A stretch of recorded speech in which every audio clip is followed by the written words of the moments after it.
sujet est un sujet, la réforme de l'ANAPEC était importante. Qu'est-ce que nous avons fait au niveau de l'ANAPEC? D'abord, nous avons regardé les chiffres. Que fait l'ANAPEC? L'ANAPEC avait un métier de base, c'est l'intermédiation. Bien. L'intermédiation, elle dit, elle faisait le chiffre qui était autour de 100 000 par an. Tout programme confondu. Placement. Placement. C'est de l'intégration, c'est de la... C'est de l'insertion. Et les 100 000, bien sûr, avec une partie qui ne renouvelait pas leur contrat, ce sont des contrats de première insertion qui datent globalement de 20 ans. Moins de 20 ans. C'est-à-dire, le monde du travail a changé, mais l'offre n'a pas vraiment évolué. Et donc, nous nous sommes dit d'abord, qu'est-ce qu'on pourrait faire pour augmenter le nombre de personnes qui transitent à travers l'Agence nationale de la promotion de l'emploi et des compétences. Et nous sommes arrivés, au bout de 2 ans, à quelque chose comme 160 000, hors Aourache. Donc, nous sommes passés déjà de 110 000, 100 et quelques, à 160 000 pratiquement. Tahfiz et Idmaj, principalement. Ça, c'est le premier travail. Mais il reste insuffisant, parce que sur les 588 000 dont je parle, ou sur les 313 000 de la CNSS, vous avez pratiquement la moitié qui est assurée par l'Agence nationale de la promotion de l'emploi et des compétences. Il va falloir plus. Et nous avons confié la gestion opérationnelle de Aourache, y compris la première composante d'Aourache, à l'ANAPEC. Totalement. Totalement. Elle travaille avec les régions, enfin avec les provinces et préfectures, etc. Parce qu'il faut un travail vraiment de proximité, ne serait-ce que pour avoir une information utile sur ces personnes-là qui peuvent être réinsérées par la suite dans le cadre d'un certain nombre de projets. Et nous avons commencé à en bénéficier cette deuxième année, quand nous avons lancé Aourache 2, la composante travail longue durée, ces personnes, les 50 000, elles viennent d'où? Nous avons signé avec 130 entreprises en juillet 2023.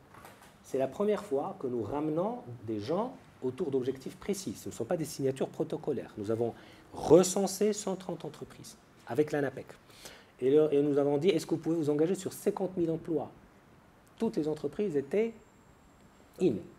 Et nous avons commencé à dérouler, et ce n'est pas par hasard que nous sommes déjà à la moitié de l'objectif, franchement, en quelques mois, avec cette catégorie de la population dont je parle. Donc ça, c'est l'intermédiation, augmentation du nombre, et il y a un travail qui est en train d'être fait avec le chef du gouvernement dans le cadre des nouvelles mesures que nous allons annoncer au gouvernement en matière d'emploi pour pouvoir repackager et revoir les offres d'intermédiation dans notre pays. Donc il y a un travail de fond aujourd'hui qui est en train d'être fait par l'ANAPEC et le ministère, aux côtés des autres ministères productifs, secteur productif, pour pouvoir identifier des mesures plus impactantes, parce que les mesures dont nous disposons aujourd'hui sont des mesures qui sont arrivées à la fin du cycle, on va dire, et ils ont besoin vraiment d'être renouvelés pour un meilleur ciblage et un meilleur impact au niveau de l'entreprise et une meilleure segmentation en matière de taille d'entreprise et en matière de secteur. On n'accompagne pas l'industrie comme on accompagnerait le petit commerce. Les profils ne sont pas les mêmes.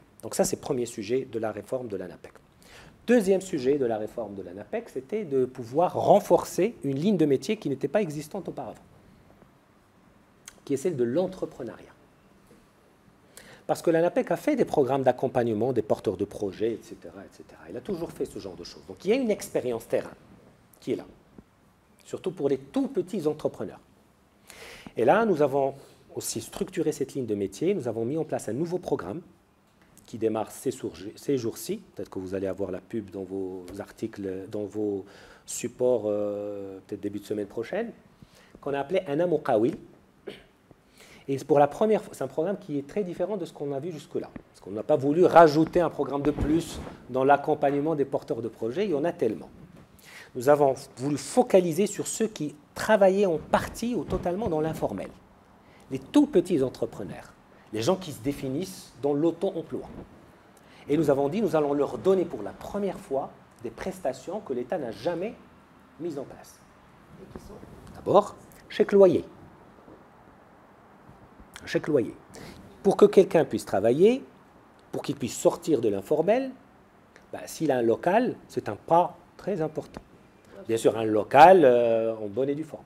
Donc nous avons identifié le chèque loyer qui peut aller jusqu'à 10 000 dirhams par an. Ce n'est pas négligeable pour les petites villes, pour le périurbain, pour un certain nombre pour les tout petits porteurs de projets. Mais nous n'avons pas exigé que ces personnes-là soient de nouveaux ou de nouvelles personnes qui portent les projets. C'est-à-dire des personnes qui peuvent être en exercice. Une année. Une année. Vous savez, c'est toujours comme ça. Si vous voulez le parfait, vous ne démarrez jamais. Vous connaissez le Nokta Diel Shha, qui voulait partir et puis à chaque fois, il voulait sortir de chez lui. وعنده واحد la mule في الخرجة وتيقول غادي نحط عليها هاد الكسكاس غنحط عليها هاد الطبسيل غنحط عليها هاد الكاشة غنحط. Et après, bon, مسكينة هذيك تحت وما طلعش. Donc il à chaque fois il oublie un truc, il ramène une photo, il ramène واحد هذا et le truc ne marche pas. Alors, il vaut mieux commencer avec quelque chose qui se tient avec un budget raisonnable, tester la mécanique au lieu de vouloir tout faire et le truc ne démarrera jamais. Parce que le facteur temps est important dans l'action d'un gouvernement. Donc, combien de personnes 100 000. 100 000 sur 3 ans, sur 4 ans. D'accord? Mais pour le faire, nous avons fait une analyse pour la première fois. Parce que vous ne pouvez pas faire ça directement. Ce ne sont pas des fonctionnaires qui vont accompagner les gens. Pour le chèque de Hada Diel Kra, pour un chèque formation qui va de 2 000 dirhams pour les formations groupées à 10 000 dirhams par individu pour la formation individuelle, pour des chèques conseils qui peuvent arriver jusqu'à 100 000 dirhams par petite entreprise, avec une moyenne qu'on a estimée à 20 000 dirhams. Et pour un chèque pour gérer la comptabilité, structurer un minimum de compta, etc., par petite structure. Donc vous avez ces 4 chèques-là auxquels... Conseil, comptabilité, en fait, ce sont des gens qui vont accompagner ces entrepreneurs, c'est ça? Oui, mais sur le choix est celui des entrepreneurs. C'est de pouvoir payer un conseil en comptabilité. En comptabilité, c'est carrément la prise en charge de la comptabilité, c'est-à-dire des frais de tenue de la comptabilité, parce que même un épicier, s'il peut s'organiser, il va voir, parce qu'on a fait une étude sur l'entrepreneuriat avec le ministère des Finances et la Banque africaine du développement. Vous l'avez, elle date de l'année dernière, c'est l'étude la plus récente en la matière. Parce que le modèle de l'emploi dans le monde, c'est de dire on veut créer ces emplois dans le pays. Quel ratio entre l'emploi salarié et l'auto-emploi? C'est ça, c'est comme ça qu'on doit décider pour avancer. Et donc la question des chiffres, des scales, des échelles est fondamentale.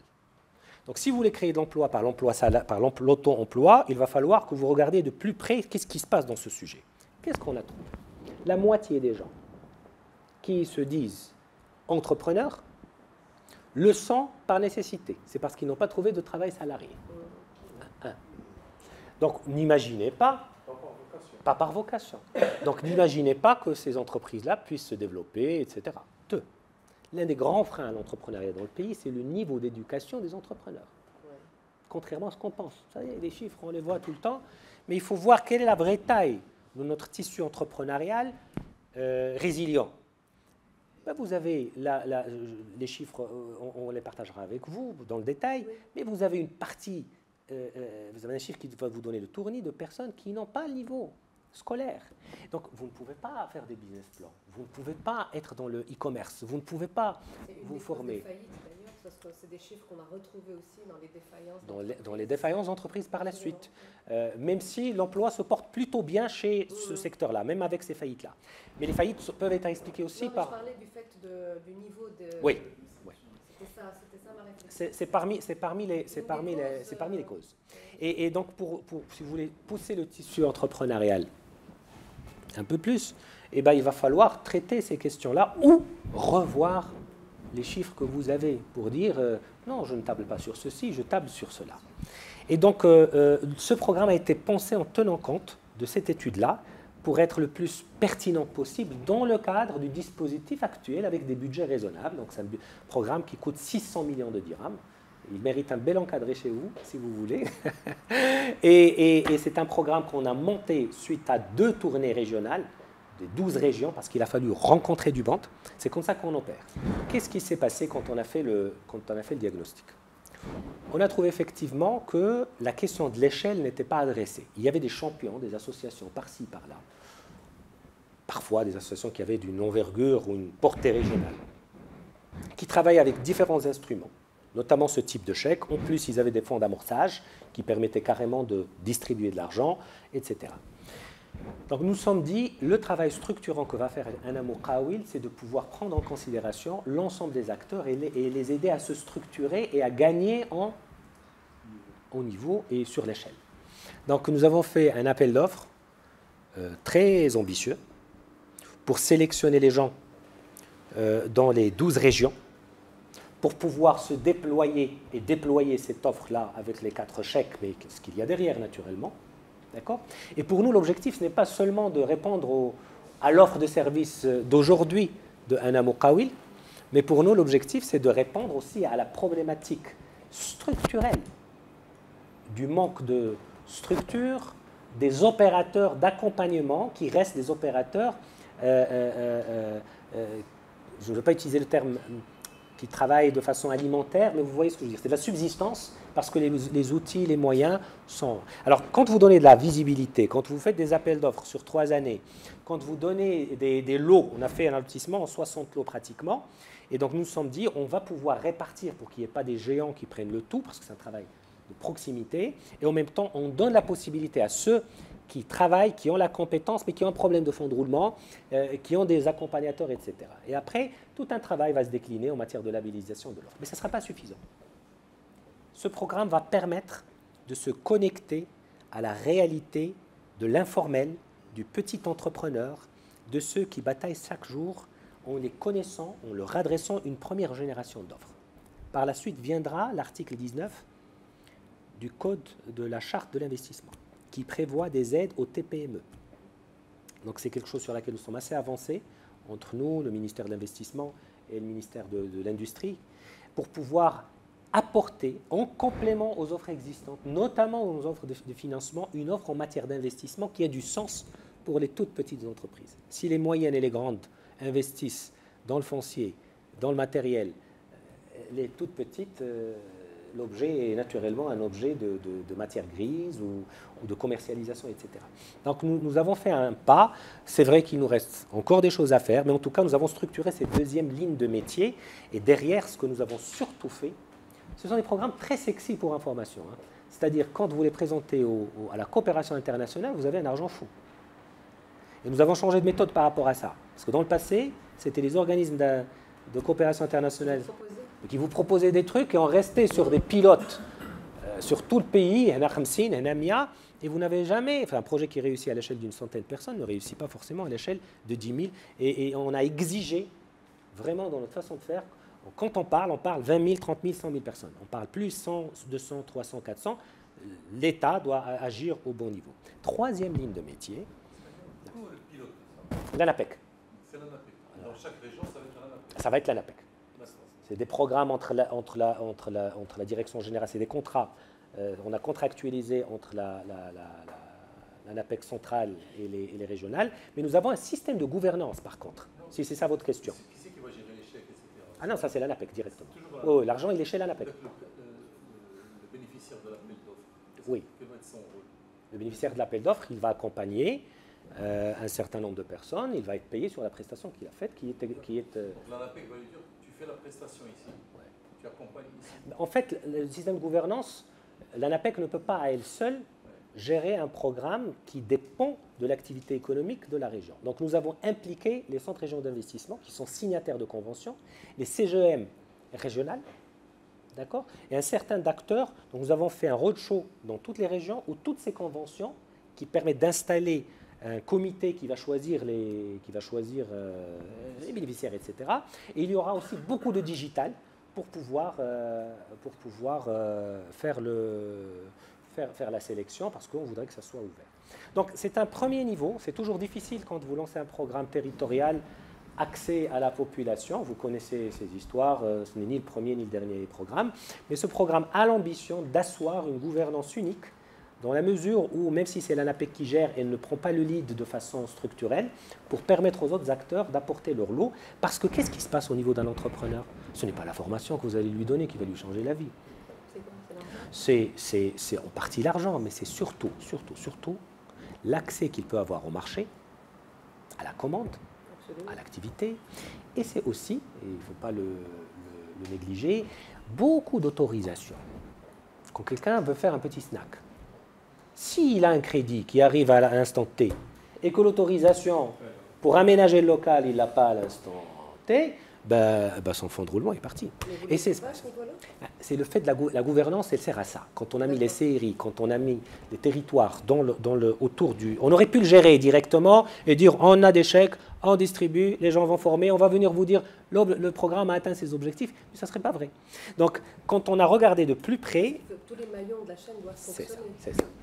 C'est vraiment le... C'est pas facile, c'est pas facile, mais l'idée est de... Alors, pour pouvoir le faire, les champions que nous avons formés, les change makers que nous avons formés 250 personnes au niveau de l'ANAPEC pour qu'elles puissent prendre en charge ces dispositifs-là. Et ne soyez pas surpris si vous en trouvez plusieurs demain dans des voyages d'études à l'international pour voir des expériences, parce que c'est une question de mindset. Un fonctionnaire ne peut jamais se mettre à la place d'un entrepreneur. Même s'il peut avoir la plus grande compétence en la matière, il faut vivre l'expérience de ne pas avoir le salaire à la fin du mois pour comprendre ce que ça veut dire. Je l'ai vécu pour info.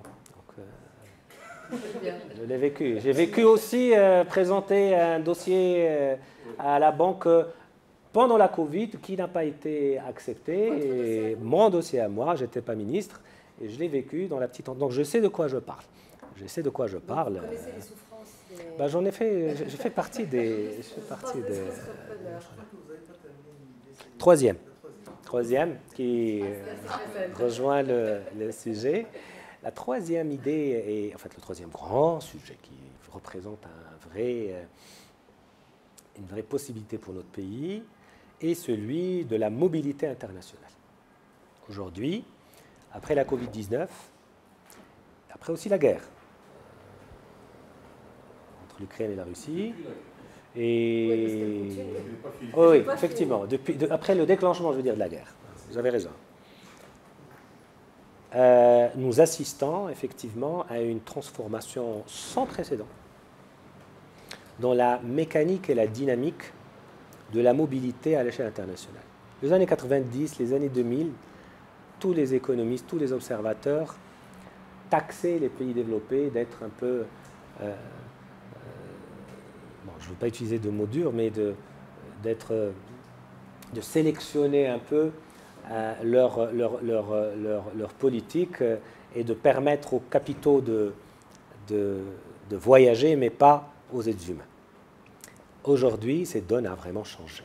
Alors, on l'observe à travers deux informations importantes, ou deux tendances, ou deux sources de dynamique importantes.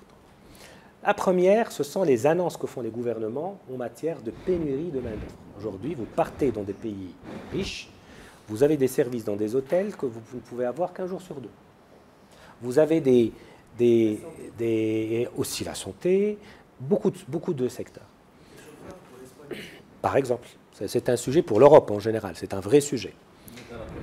L'aide à la personne.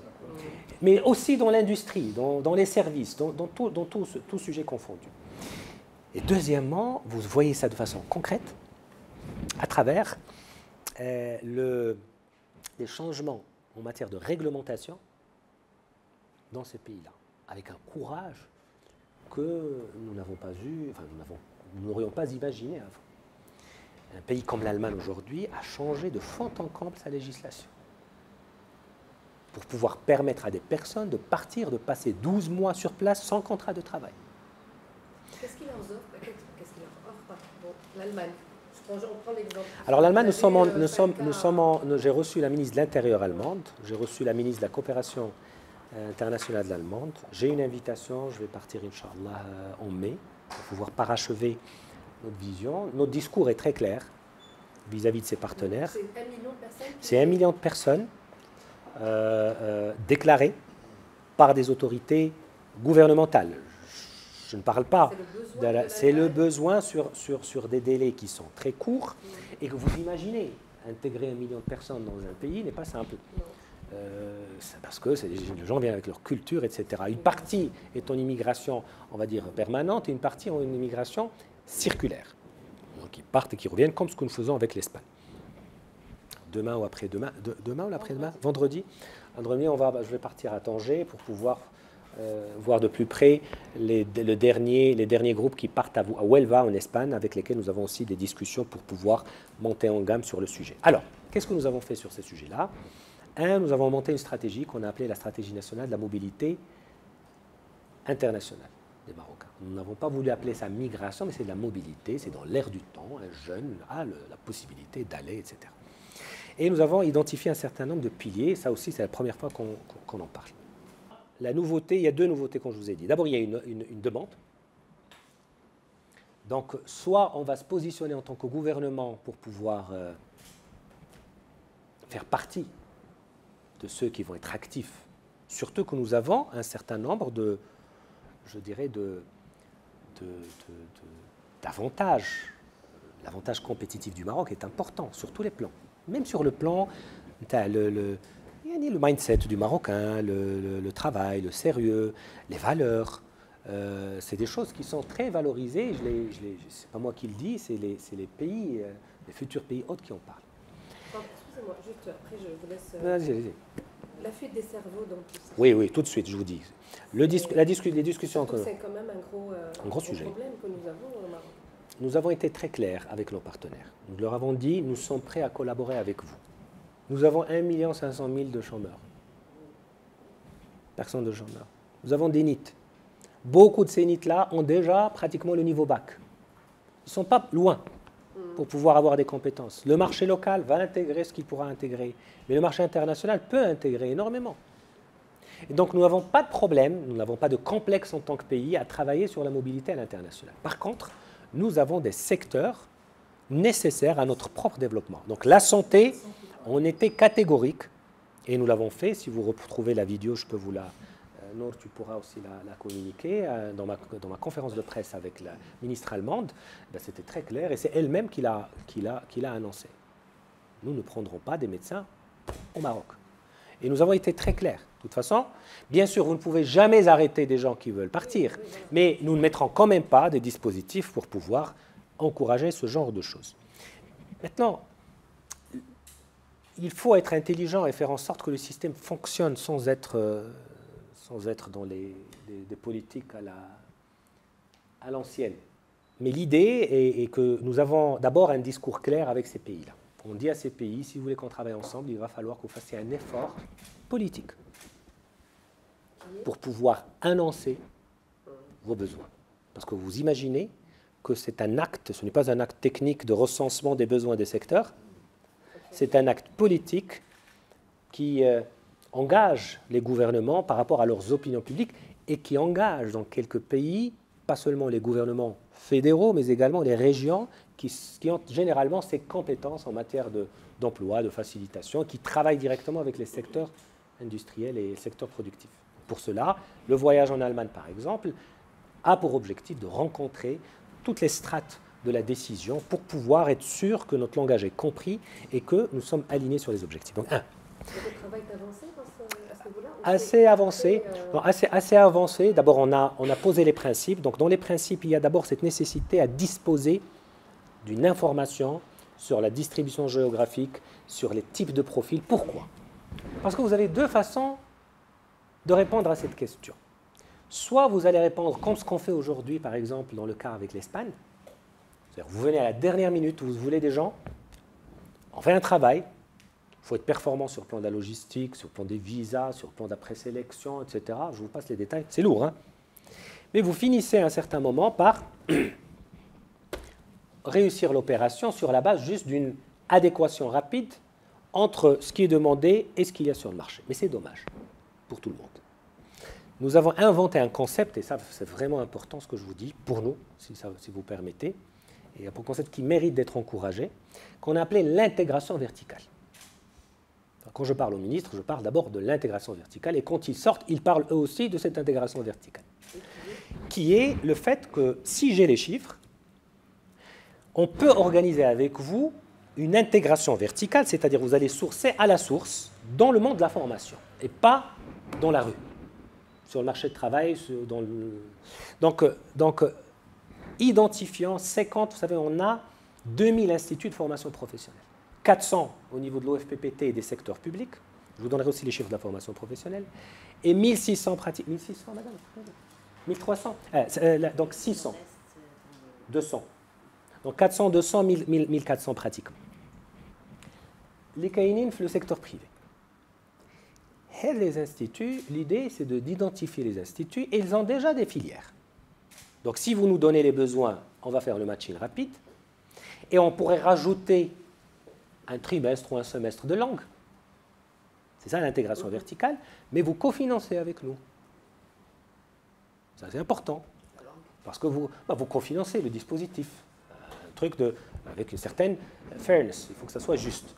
Et donc c'est comme ça qu'on pourrait arriver à des échelles importantes et rendre ce sujet tout à fait normal à travers un investissement dans la formation professionnelle où l'essentiel des deniers publics sont orientés vers les instituts qui produisent ou là, qui forment pour notre pays et naturellement le reste, il doit y avoir un schéma financier qui permet de le faire. Comme ça, c'est juste pour tout le monde. Et donc ça, cette intégration verticale, elle est importante et c'est un game changer pour ces pays-là parce que tout le monde en bénéficie en matière de temps que vous passez à étudier une langue, la culture du pays. Et on a même proposé pour quelques pays de pouvoir envoyer des gens en stage entre-temps, des ambassadeurs, parce que c'est énormément de choses. L'idée a séduit beaucoup de monde. J'en ai parlé avec les ministres, j'en ai parlé avec la commissaire européenne aux affaires intérieures, Johansson, j'en ai parlé au commissaire social aussi, Schmidt, de l'emploi et du social, Nicolas Schmidt, et nous travaillons effectivement pour pouvoir donner à ce que je suis en train de raconter une forme programmatique autour de 4 sujets. Un vis-à-vis. C'est-à-dire, votre pays, votre région, ce que vous voulez, aura un seul vis-à-vis au Maroc, c'est l'Agence nationale de la promotion de l'emploi et des compétences, qui a de grandes capacités en la matière, et on a fait la preuve avec l'Espagne pour tout ce qui est des ouvrières qui vendent. Et c'est un travail qui n'est pas facile. Il est plus compliqué parce qu'ils n'ont pas forcément de qualification, il y a des conditions, etc. Donc, quand vous avez un vis-à-vis, donc là c'est le premier point, qui permet, en cas de problème, d'avoir les traces.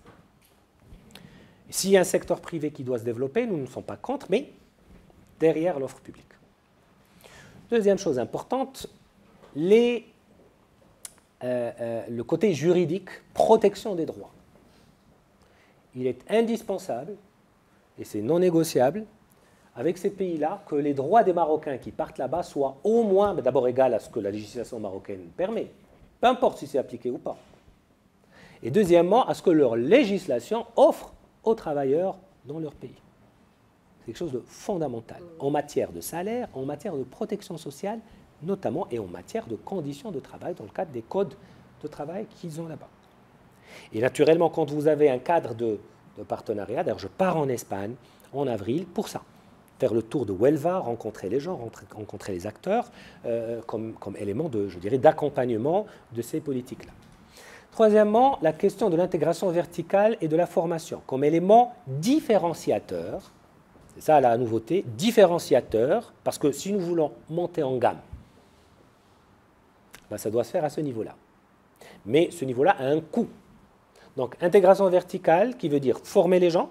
Alors, former, ça ne veut pas dire forcément faire des techniciens spécialisés, du bac plus 2, avec une bonne moyenne au bac. Non, ça peut être des gens qui ont décroché, et qui font une formation de 6 mois, de 9 mois, d'1 an, ce qu'on appelle la formation qualifiante, pour laquelle les chiffres au Maroc ne sont pas encore bons. Et je peux en parler si je parle de la formation professionnelle. Donc ça, c'est le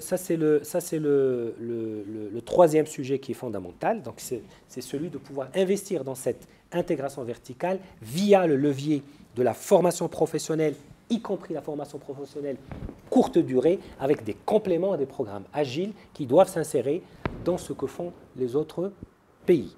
Donc, et vous pouvez imaginer une partie qui se fait ici, une partie qui se fait là-bas, donc pas forcément les gens qui sont formés ici. Il y a des fonds européens importants sur ce sujet et les pays sont très actifs dans ce sens. Mais aussi pour le Canada, hein, ça ne va pas que pour le...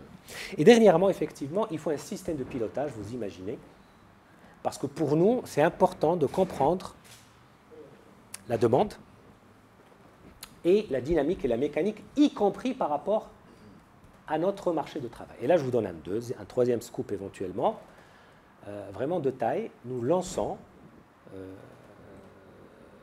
d'ici avril, Inch'Allah, le premier observatoire basé sur l'intelligence artificielle dans le marché de l'emploi. Donc, nous avons développé pendant 2 ans avec l'Université Mohamed VI Polytechnique, dans le cadre du programme MCA, un observatoire du marché de l'emploi basé sur l'intelligence artificielle, dans lequel il y a 5 coachs digitaux qui permettent aux chercheurs d'emploi de se rapprocher des offres d'emploi. Nous avons alimenté cet observatoire en référentiel, parce que c'est un grand sujet, type les REC, les REM, etc.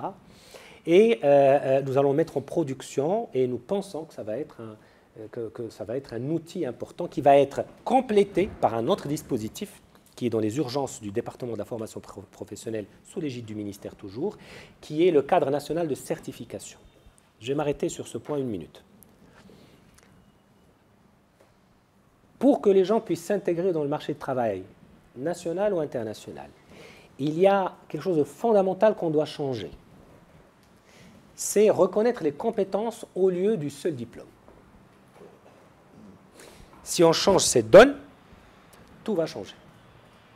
Et ça, c'est un changement sociétal. Ce n'est pas du... Entre autres. Effectivement, la validation des compétences, entre autres. Et l'un des points d'entrée sur le sujet, c'est un cadre national de certification qui permet de reconnaître des niveaux de compétences et de faire le matching des niveaux des niveaux de compétences et de faire le matching avec les compétences qui sont acquises et avec ce que demande le marché de l'emploi. Il est destiné au marché de l'emploi local, c'est-à-dire national, domestique, avec ce que veulent les entreprises. Et il est destiné également au marché international. Quand vous avez un plombier qui a fait 160 heures et qui a fait 10 heures en pratique et 80 heures enfin 10 heures en théorique et 80 heures en pratique, etc., ces équations-là, il faut qu'elles soient prises en compte pour avoir un matching relativement rapide. Donc ça, c'est un projet de taille que nous avons parachevé. Il y a un décret qui va sortir sur ce sujet, avec derrière une organisation importante pour commencer le changement du game dans l'affaire. Donc qu'est-ce que nous sommes en train de faire pour conclure sur ce sujet? Nous sommes en train de tester des programmes grandeur nature en matière d'emploi pour les non-diplômés, avec toutes les qualifications qu'il y a derrière, les formations demandées par les entreprises, l'interaction avec le monde de l'entreprise du type Aurache 2, etc. Donc il y a une moulinette qui fonctionne, mais c'est du 50 000, ce n'est pas du 300 ou 400. Nous sommes en train de travailler avec l'international pour avoir une demande, parce que quand vous avez une demande, c'est plus motivant que lorsque vous réfléchissez tout seul dans votre coin de façon théorique à ce que veut le marché de l'emploi et à faire des études qualitatives et quantitatives. Mais là, vous avez une demande, c'est réel. Dernière demande, nous avons reçu une demande d'une entreprise allemande qui a gagné le marché de tous les opérateurs télécoms en Allemagne pour faire d'un opérateur télécom en Allemagne pour faire de la fibre optique. Et donc, il demande 10 000 personnes, mais le Maghreb, pas pour être des techniciens de télécommunications, parce qu'on en a besoin, mais pour faire du génie civil dans les télécommunications. Génie civil. Génie civil, c'est beaucoup plus simple. Vous savez, c'est des travaux de première main, en Allemagne. Donc, c'est une offre que l'ANAPEC est en train de traiter. Le moment venu, on vous donnera les... Et avec mon montage d'un centre de formation... Ah oui, c'est déjà en cours, ça. C'est déjà en cours. Nous avons déjà signé. C'est déjà en cours. Nous n'en parlons pas beaucoup parce que nous sécurisons tous les aspects et toutes les phases. Donc, c'est réel. C'est pas une tendance économique, statistique, c'est réel et il faut qu'on se bouge dans le sujet. Donc, qu'est-ce qu'on a fait dans la réforme de l'ANAPEC? On a créé ces 3 directions qui n'existaient pas. On a choisi les profils pour. Une qui est chargée de l'entrepreneuriat, une qui est chargée de placement à l'international, et l'autre classique qui est chargée de l'intermédiation. Et nous avons accompagné par énormément de contacts, parce que c'est un club. Ces ministres, ces décideurs, en fin de compte, c'est un club de décideurs. Donc j'ai fait énormément de déplacements, et en coordination avec le chef du gouvernement, parce que c'est un sujet sur lequel on lui accorde beaucoup d'importance, pour rencontrer ces gens-là, pour qu'on se connaisse, pour qu'ils connaissent mieux les potentialités de notre pays. Donc voilà, il y avait les 3 sujets sur la migration. Il y avait l'information, les forecasts. Il y avait l'ANAPEC comme SMITO vis-à-vis. Il y avait l'intégration verticale. Et 3 et 4, il y a cette question le pilotage, le suivi, les compétences, la dynamique du marché. Parce qu'il faut suivre tout cela, parce que nous sommes aussi victimes, je dirais, des mêmes phénomènes à des échelles peut-être différentes. C'est très simple. Que peut faire un gouvernement, une autorité, je dirais gouvernementale en la matière? On ne veut pas s'accrocher à une doctrine particulière. Parce que le marché de l'emploi, les opportunités, c'est aussi du dynamique. Donc on garde naturellement le processus standard, qui est celui d'intermédiation, c'est-à-dire rapprochement entre une offre et une demande en fonction de ce qui existe. Mais tout le monde est perdant. C'est-à-dire nous militons avec ces pays-là pour avoir une compréhension commune qu'il faut construire un processus. Et nous commencerons bientôt à le faire, parce que nous sommes vraiment très avancés en matière de discussion avec ces pays-là. Et ça nécessite énormément de... Vous savez, j'avais rencontré un grand entrepreneur à l'échelle mondiale qui avait démarré un supermarché en ligne dans une grande ville chinoise, qui à elle seule faisait déjà la population du Maroc. Et on était en discussion, c'est dans un voyage d'études, formation, etc. Je lui ai dit, mais c'était quoi la difficulté pour vous? Il a quitté un grand poste, il s'est lancé dans l'entrepreneuriat.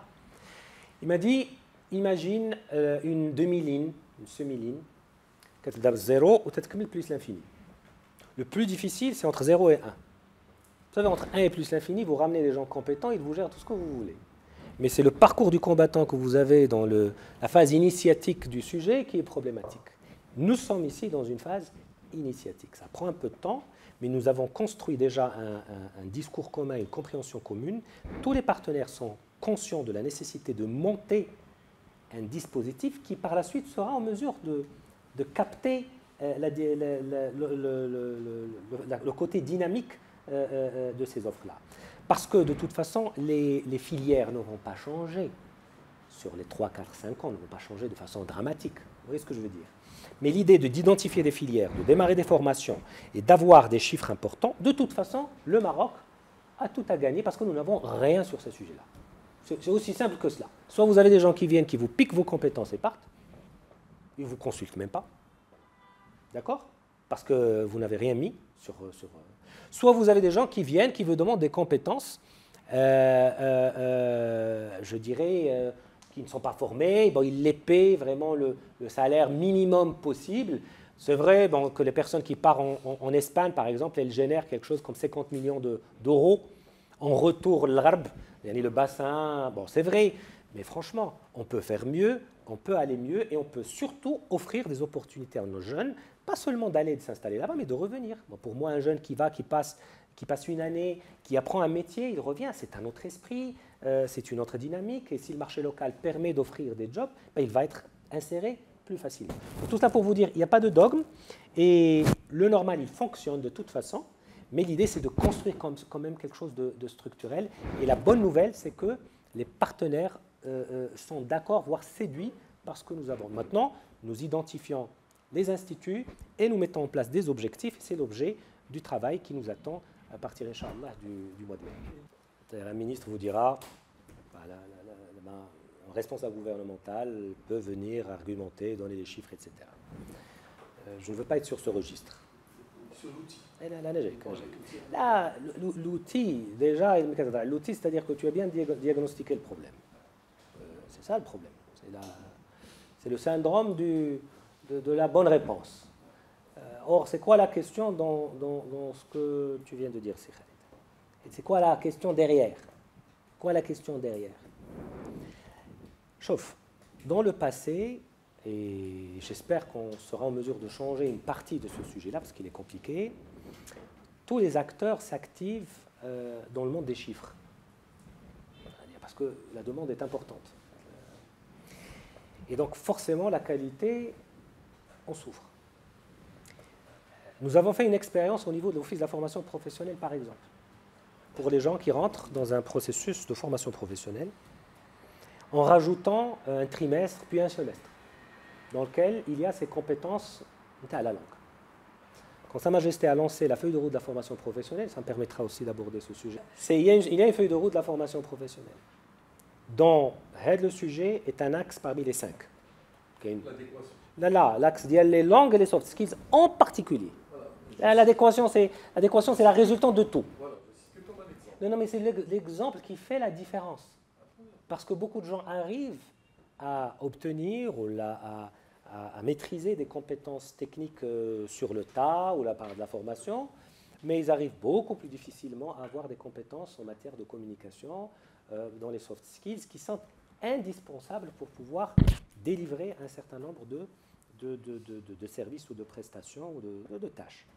Donc, l'un des axes était effectivement cet axe-là. Il y avait l'axe les instituts de formation et être sur des instituts de formation de nouvelle génération, donc la modernisation des instituts. C'est lui qui a donné vie au projet des 12 cités des métiers et des compétences. Vous avez vu celle que Sa Majesté a inaugurée l'année dernière, et nous en avons déjà celle d'Agadir, celle de Temsna, celle de Nador et celle de l'Ayoun qui fonctionnent. Aujourd'hui, les formations sont là. Arriveront rapidement celle de Tanger, celle de Casa et celle de... c'est la Rolls de la formation professionnelle. Ce que nous avons au sein de ces cités des métiers de compétences, ce sont des villages de formation. Donc, quand vous rentrez dans une cité du type, une cité typiquement, c'est du 4 000, 5 000, 3 000 personnes. D'objectif. La totale, c'est du 35 000 pratiquement, sur le total des 12. Donc, quand vous rentrez, vous avez des villages. Vous avez un village de tourisme dans lequel vous avez un hôtel 4 étoiles sur place, avec la cuisine, avec la chambre, avec l'accueil. Donc, quand les apprenants viennent, ils se forment en théorie, ils ont les classes, et ils font des soft skills, ils ont des langues, etc. Et ils vont là-bas et ils délivrent, etc. Donc ça, c'est... Quand vous allez dans le domaine des services à la personne, vous avez une crèche, une garderie. Et vous avez tout ce qu'il faut là-bas, sur place, avec tout le circuit. Quand vous partez voir le village de la santé, vous avez la même chose.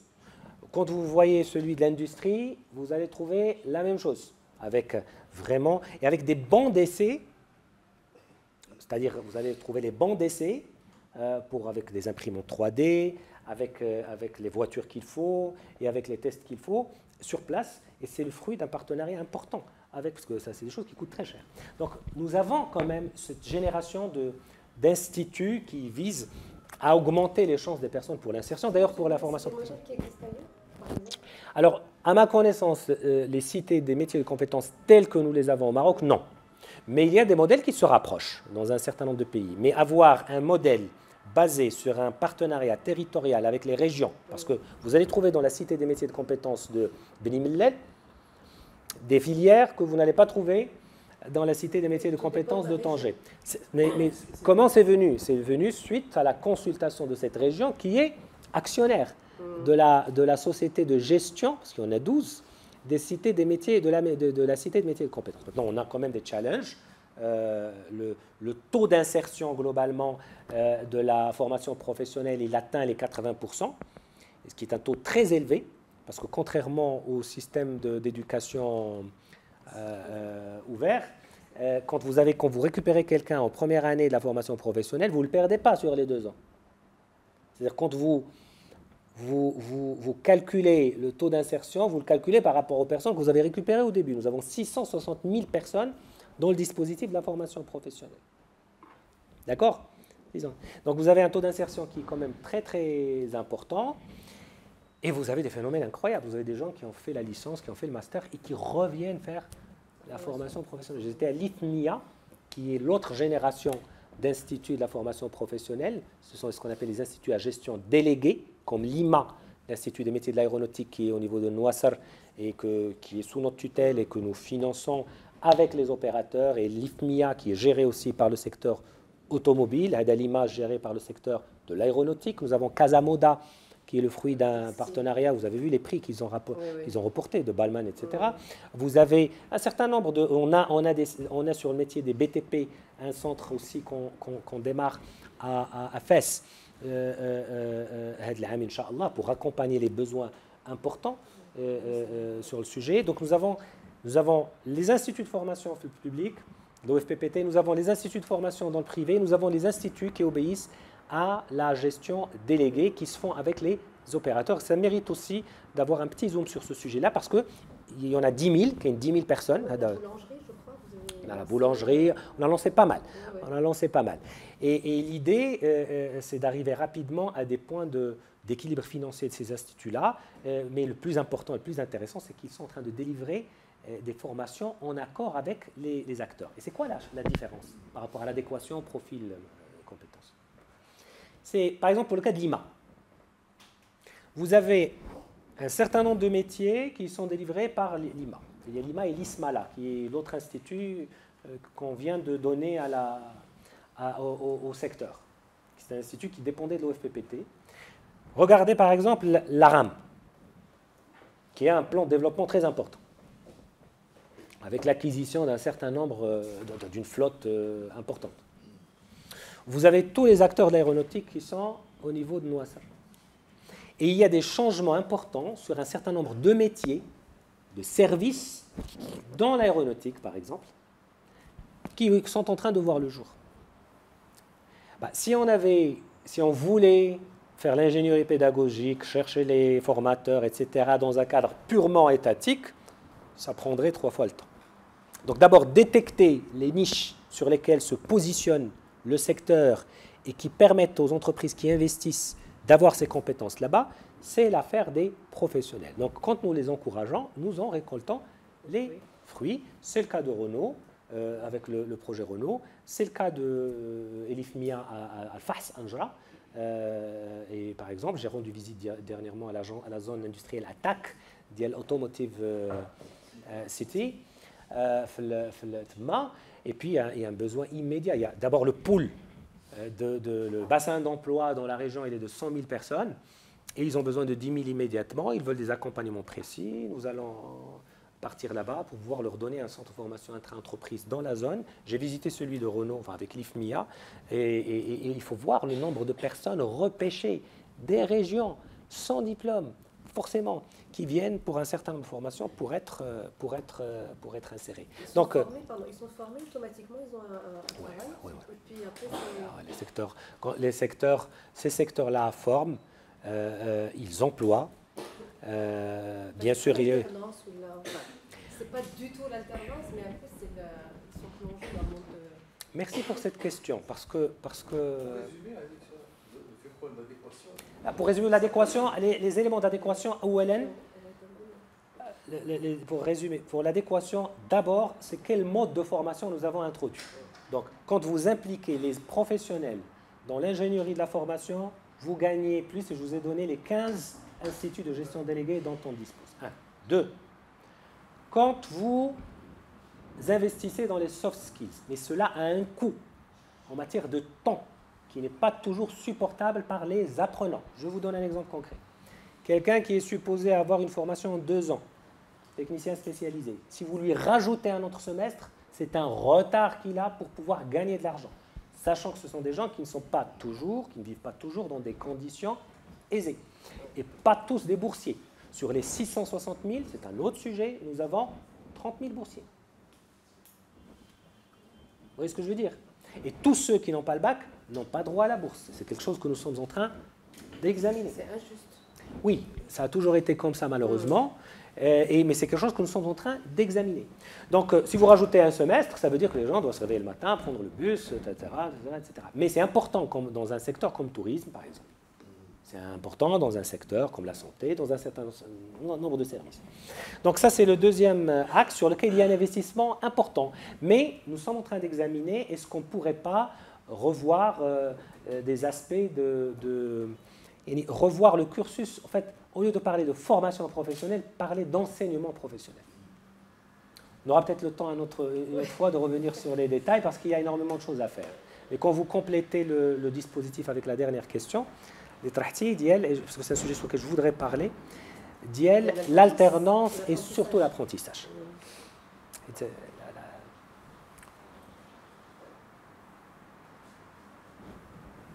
L'un des points importants dans la feuille de route royale, c'est l'orientation. Alors, soit vous allez être orienté quand vous débarquez à la dernière minute pour choisir une filière, c'est déjà trop tard. soit quand vous êtes déjà petit, vous avez pu voir une entreprise, vous avez pu voir un métier, vous avez pu découvrir un métier, ce n'est pas de l'orientation, c'est la découverte de métier, etc. Donc ce que nous sommes en train de dire sur ce sujet-là, c'est que l'apprentissage qui est régi par une loi et qui permet aux gens de gérer 20% de leur temps dans le cadre de formation théorique et 80% dans le cadre de formation pratique, enfin de pratique, au sein de l'entreprise ou de la coopérative. Parce qu'on a un niveau rural aussi sur ce sujet. Donc sur ces sujets-là, effectivement, nous avons des chiffres qui sont appelés à la hausse et nous allons lancer une initiative pendant le mois de Ramadan, Inch'Allah, pour doubler les effectifs en matière, c'est un autre scoop, doubler les effectifs en matière d'apprentissage. L'apprentissage, nous en sommes à quelque chose comme peut-être 20 000, 25 000, et nous allons les porter à 50 000 pendant le mois de Ramadan, parce que nous avons trouvé que beaucoup d'entreprises gagnaient énormément en utilisant le dispositif d'apprentissage. C'est un dispositif qui est subventionné par l'État. L'employeur, il touche 4 000 dirhams par personne sur la durée idéale de l'apprentissage. Mais pour augmenter les chances de tous ceux qui ne finissent pas l'école, il va falloir qu'on soit là. Alors quand je vois ce que font les instituts de formation, ce n'est pas énorme. Dans l'apprentissage, je vous ai dit 25 000, alors que vous avez 1,4 million de personnes. Au moins 700 000 peuvent faire de l'apprentissage. Sur les 1,4 million de chômeurs que vous avez, au moins 700 000. Regardez le dispositif que nous avons. Au niveau de l'OFPPT, j'ai challengé l'OFPPT en tant que président du conseil d'administration, un organisme sous tutelle du ministère, et nous avons déjà fait des choses intéressantes. Nous sommes passés de 50 000 à 80 000 postes pédagogiques, de 50 000 à 80 000, dans ce qu'on appelle la formation qualifiante. Et on est en train d'attaquer aussi la qualification. C'est-à-dire que vous avez une formation courte qui peut être de 3 mois, de 6 mois, de 9 mois, ou la qualif qui peut être la qualification d'ouvrier jusqu'à 1 année ou même 2 années. Et vous pouvez effectivement, suite à cela, acquérir une compétence qui vous permet d'aller plus vite sur le marché du travail. On a remarqué que les personnes de ce niveau-là, ils n'avaient pas de quoi prendre le bus. Donc le gars, il ne peut pas rester 3 mois en formation. Dès qu'il apprend un petit peu le métier, il part. Les secteurs traditionnels que nous avons dans l'apprentissage, c'est l'artisanat, la pêche, etc. Là, nous voulons élargir à du digital, l'équivalent du 1337, etc. C'est là. Et nous voulons élargir un certain nombre de secteurs dans les services, etc. Donc ce sont des formations beaucoup plus agiles, qui ont fait leurs preuves dans le monde entier et qui fonctionnent très très bien et qui sont très demandées par les entreprises. Donc pour résumer, il s'agit de prendre en charge le parcours de la personne et en parallèle de voir, parce que ce parcours a un coût pour l'entreprise, il a un coût pour la personne. Donc pour voir comment on peut répartir ces coûts-là pour pouvoir donner à l'entreprise la possibilité d'héberger des gens dans une phase critique de leur vie où ils n'ont pas encore acquis toute la compétence. Donc le dispositif d'apprentissage, le dispositif de l'alternance, les stages, les mesures incitatives de l'emploi type AORACH. Voilà. Donc nous sommes en train de mettre de la cohérence sur tout cela et tout cela fera l'objet de la nouvelle génération d'offres que nous sommes en train de préparer pour bientôt avec le chef du gouvernement, avec le gouvernement, en relation aussi avec les métiers qui sont posés. Et le dernier mot, c'est l'échelle. Parce que tout ce que je vous dis peut être séduisant, il réussit pour 500 personnes. Quand vous êtes à 150 000, c'est un autre sujet. Si vous me permettez, en tant que dirigeant du PAN, on aimerait avoir votre avis par rapport à la nouvelle direction du parti. Beaucoup de gens n'arrivent toujours pas à comprendre la pertinence du choix de cette direction à 3 têtes. On aimerait avoir votre avis par rapport à ça. Là, je dirais volontiers. Mais j'ai absolument besoin de dire quelque chose pour Sabah, parce qu'ils ont publié le truc à la une. Et je voudrais rebondir sur le sujet si ça ne vous dérange pas, si c'est pas trop tard. Si c'est trop tard, parce que sur la dynamique, pour que ça soit pas corrigé ou la rectifier, regarde comment vous avez. Voilà, Allah yakhalik. C'est un sujet que vous avez sorti, et moi j'ai respecté, mais je voudrais quand même apporter des clarifications sur ce sujet-là. Écoutez, sur le plan politique, le PAM est un parti jeune, c'est le plus jeune des partis qui existent aujourd'hui. Même si on commence à prendre un peu aussi de... Voilà. C'est un parti qui a toujours fait preuve d'un certain dynamisme sur le plan organisationnel. C'est un parti qui a pu construire ou bâtir et former je dirais, des citoyens marocains pour prendre la responsabilité. La preuve en est, la quasi-majorité des ministres que vous avez aujourd'hui dans le gouvernement, ce sont des enfants du parti. C'est pas facile. Former un responsable gouvernemental au sein, exclusivement au sein d'une formation politique, quelqu'un qui n'a pas fait de transhumance, etc., ce n'est pas simple. Donc je pense que c'est un parti qui a beaucoup de mérite dans la scène nationale, aux côtés des autres partis. Vous ne me verrez jamais dire quelque chose de mauvais sur les autres partis, parce que c'est une très bonne chose. Et tout récemment d'ailleurs, avec l'affaire Escobar. Oui. Écoutez, un parti qui ne se renouvelle pas est un parti mort. Un parti qui ne se remet pas en cause est un parti qui n'est pas destiné à piloter, je dirais, une partie de la sphère publique. Nous sommes un parti qui, comme tous les autres, a connu des moments difficiles, des moments de gloire, mais je pense que c'est un parti qui a bien travaillé. Il a eu, je dirais, il s'est amélioré. C'est un parti qui a pu construire, c'est fondamental, une élite interne. C'est un parti en mouvance. Aujourd'hui, toutes les personnes que nous avons à la tête du parti, que ce soit direction collégiale, bureau politique, sont des enfants du parti. Moi, je m'arrête là. Vous savez, le reste, il importe très très peu.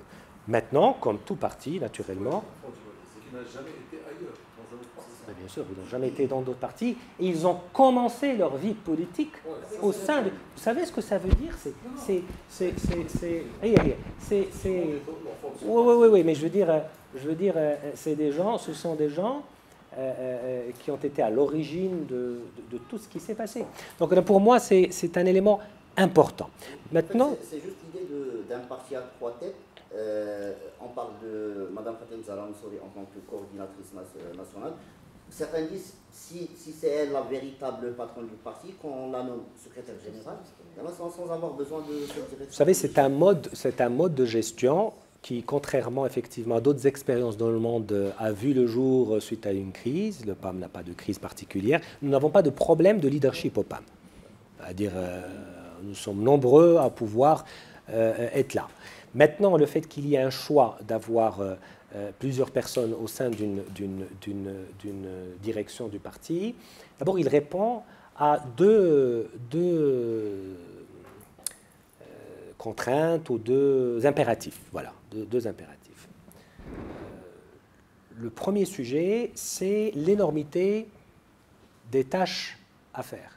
Vous savez, quand vous dirigez le gouvernement, rien que pour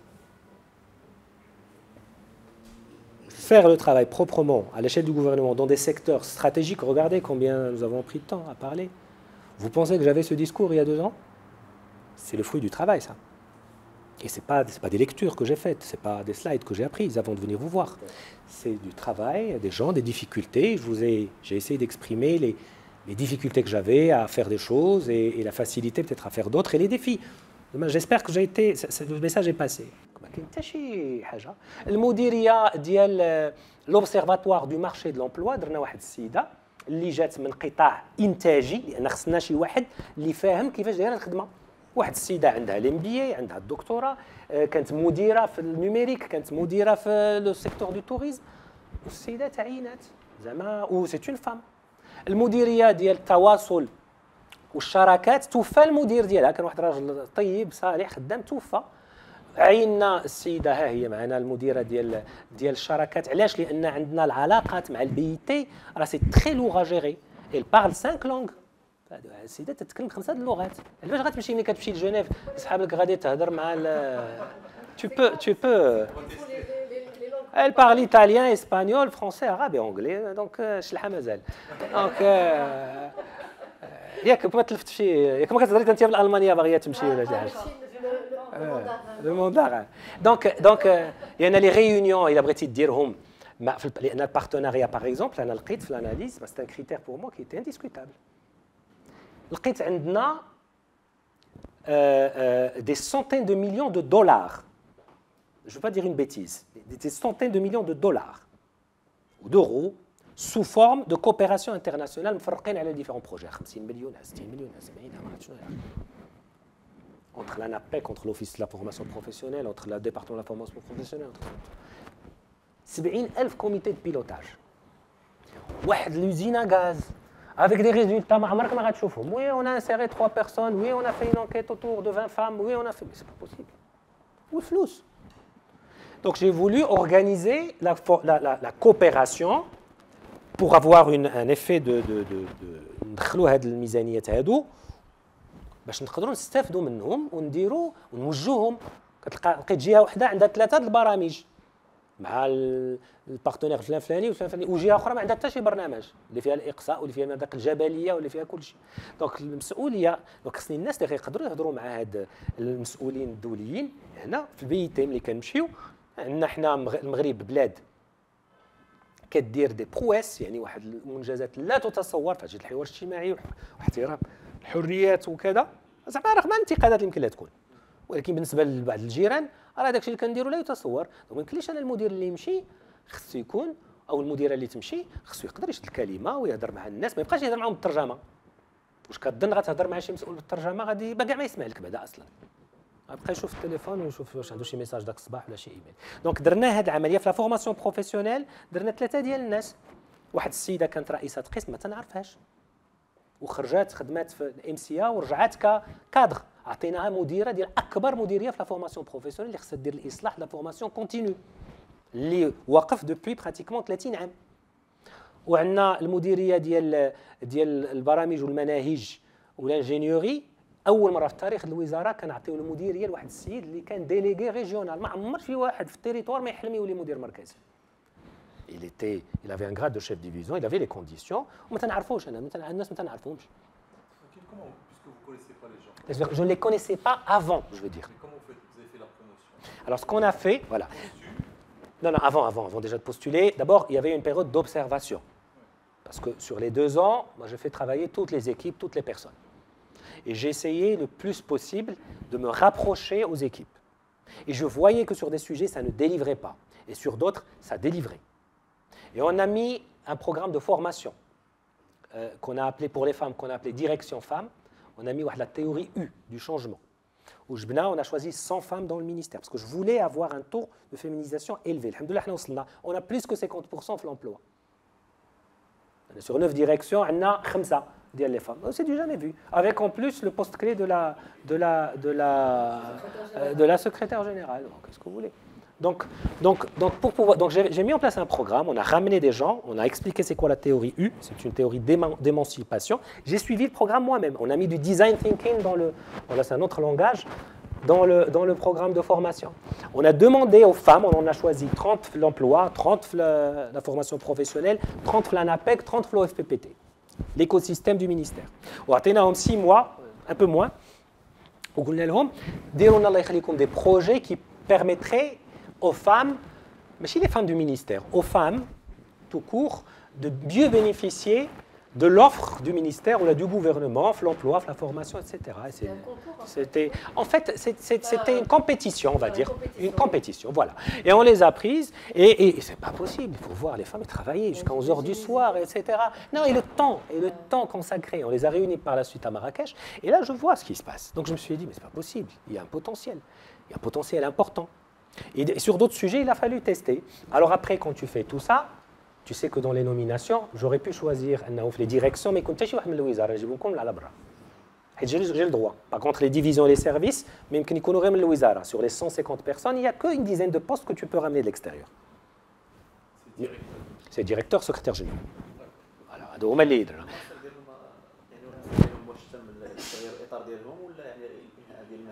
ما كاين حتى شي واحد تنهات المهام ديالو، يعني ربما كاين 2 أو 3 من هاد 150 اللي ربما ما حالفهمش الحظ باش ياخذوا وظيفه اخرى، ولكن الاغلبيه الاخرى وقع لهم واحد العدد الناس بعدا وقع لهم طلعوا. عندنا نسبه التغيير في المناصب ديال 80%، ولكن ماشي تغيير ديال الاشخاص، راه واحد العدد كان هنا مشى لهنا، ماشي الناس تخلينا عليهم ولا مشاو، هادو كفاءات ديال الوزاره. يعني باش حاولنا، وخصكم تشوفوا ملي جينا نعلنوا على النتائج الناس بالدموع، وكاين واحد السيد مسكين راه غتكون شي 20 مره مسكين كيدفع في لي بوست، ما عمره ما داز وداز. اللي بغيت نقول لكم، il y avait un engouement Je les ai encouragés, c'est Khalid, je les ai réunis tous avant de lancer ce concours. J'ai réuni 600 personnes, de ceux qui étaient à côté. Et le message était le suivant. S'il vous plaît, à partir d'aujourd'hui, moi, votre ministre, votre supérieur hiérarchique, je vous autorise à passer les concours. Parce que normalement, dans la loi, il faut que le chef direct autorise à le faire. Et comme je suis le chef voilà, mais comme je suis celui, donc je les ai autorisés à postuler. Donc il est obligé, avec un petit clin d'œil, il est obligé de lui signer le dossier. Donc déjà, on a libéré Deux, je leur ai dit, si vous postulez dans votre poste existant, n'attendez pas de moi de prendre ça en considération. C'est-à-dire de piéger le ministre dans la décision. يعني كنتقدم في هذاك ديالي يعني تعطيني هذاك يا انا ما باغيش قلت لهم اللي بغى هذا الشيء ça veut dire ما باغيش يخدم وانت ديجا في البوست 15 عام وبغيتي تكمل فيه واش غيقولوا هذوك اللي تحت خصهم ما شنو خصهم يتسناو.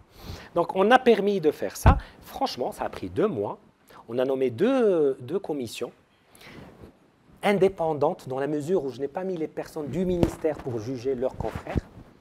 جبنا الناس de la formation professionnelle عند l'emploi ou l'emploi عند la formation professionnelle et ça a pris le temps, ils ont fait leurs entretiens, etc. Et j'ai fait la même chose pour le postuler avec un dossier avec un entretien.